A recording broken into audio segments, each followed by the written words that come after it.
Good morning class 12। आज हम पढ़ने जा रहे हैं अवकाश वाली सभ्यता।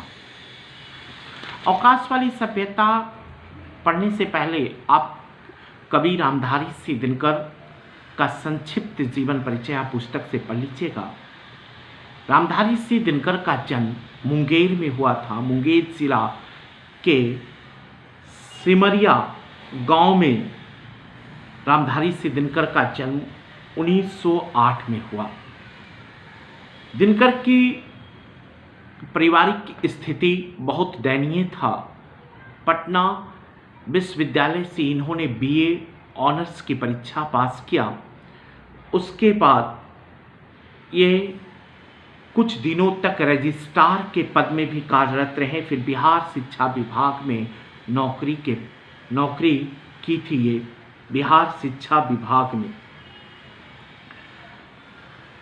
भागलपुर विश्वविद्यालय के उप कुलपति के रूप में भी शिक्षा जगत की सेवा की इन्होंने। साहित्य सेवाओं के कारण भारत सरकार ने इन्हें पद्म विभूषण से अलंकृत किया।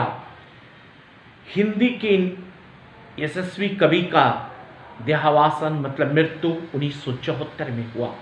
राष्ट्र कवि रामधारी सिंह दिनकर की प्रमुख काव्य है कुरुक्षेत्र, रसीम रथी, उर्वशी, रेणुका, हुंकार दिनकर का प्रमुख काव्य ग्रंथ है। काव्य ग्रंथ और गद्य ग्रंथ दोनों इनकी प्रसिद्ध है। मिट्टी की ओर इनकी गद्य ग्रंथ है। संस्कृति के 4 अध्याय प्रसिद्ध गद्य ग्रंथ है। रामधारी सिंह दिनकर छायावादी के प्रमुख कवि माने जाते हैं। दिनकर की ये जो कविता आज पढ़ने जा रहे हैं, अवकाश वाली सभ्यता। कवि दिनकर सामाजिक चेतना के चारण हैं। उन्होंने द्वितीय विश्व युद्ध की भीषणता और मानवता की अदम्य रक्त पिपासा को कटु आलोचना किया है। द्वितीय विश्व युद्ध के उपरांत अस्त्रों तथा परमाणु बम के प्रहार से लाखों लोगों की विनाश हो गया। लाखों लोग की मृत्यु हो गई। उनके अलावा विश्व का वातावरण इतना कटु हो गया कि लोगों का हृदय मानवता से बदलकर दानवता में परिवर्तन हो गया। कवि प्रस्तुत कविता के माध्यम से लोगों के हृदय में मानवता की चिंगारी को जलाना चाहता है। प्रस्तुत कविता के माध्यम से कविता हम पढ़ते हैं। कवि लिखता है कि मैं रात के अंधेरे में सितारों की ओर देखता हूँ। पहला पद है कवि का कि मैं रात के अंधेरे में सितारों की ओर देखता हूँ, जिसकी रोशनी भविष्य तक जाती है। अनागत से मुझे ये खबर आती है कि चाहे लाख बदल जाए मगर भारत भारत रहेगा। मैं से कवि के तरफ संकेत किया गया है। मैं से संकेत है कवि के अनुसार आज विज्ञान विमूढ़ सभ्यता का बोलबाला है। आज विज्ञान का बोलबाला है। आज साइंस का युग है। साइंस का जमाना है। आज चारों तरफ अंधकार, निराशा एवं आतंक का बोलबाला है। मानव की आस्था अपनी प्राचीन गरिमा के प्रति समाप्त हो गई है। इस विडंबनापूर्ण स्थिति में कवि सुखद भविष्य के किरणें दृष्टिगोचर होती है। इस स्थिति में कवि के हृदय में एक सुखद भविष्य के किरणें दृष्टिगोचर होता है। उसे लगता है कि विश्व की सभ्यता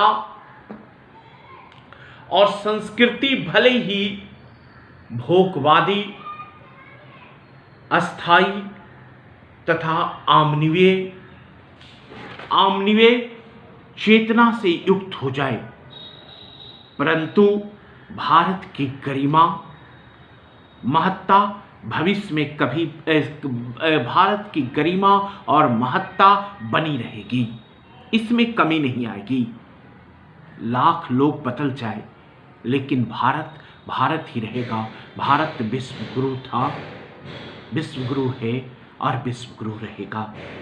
कवि को भारत की उज्ज्वलतम भविष्य के प्रति अटूट विश्वास और निष्ठा का भाव है, इसलिए कवि प्रस्तुत पंक्ति में लिखता है, अनागत से मुझे ये खबर आती है कि चाहे लाख बदल जाए मगर भारत भारत रहेगा। प्रस्तुत पंक्तियों में कवि भारतीय समाज में व्याप्त नैराश्य के वातावरण को चित्रण किया है। काव्य सौंदर्य है, भाषा बिल्कुल सरल और सहज और खड़ी बोली में कविता लिखा गया है। दूसरा पद है कि जो ज्योति दुनिया में बुझी जा रही है वो भारत के दाहिने करतल पर चलेगी। यंत्रों से थकी हुई धरती उस रोशनी में चलेगी। ज्योति का मतलब होता है प्रकाश। जो ज्योति दुनिया में बुझी जा रही है ये भारत के दाहिने करतल पर चलेगी। करतल का मतलब होता है हथेली। कौन सी ज्योति? मानवता की ज्योति, इंसानियत की ज्योति दुनिया में खत्म होता जा रहा है। कवि के अनुसार आज तरह तरह के वैज्ञानिक यंत्रों की खोज और प्रयोगों से मानव निर्दयी एवं क्रूर हो गया है। उसके हृदय में दानवता का अंधकार छा गया है।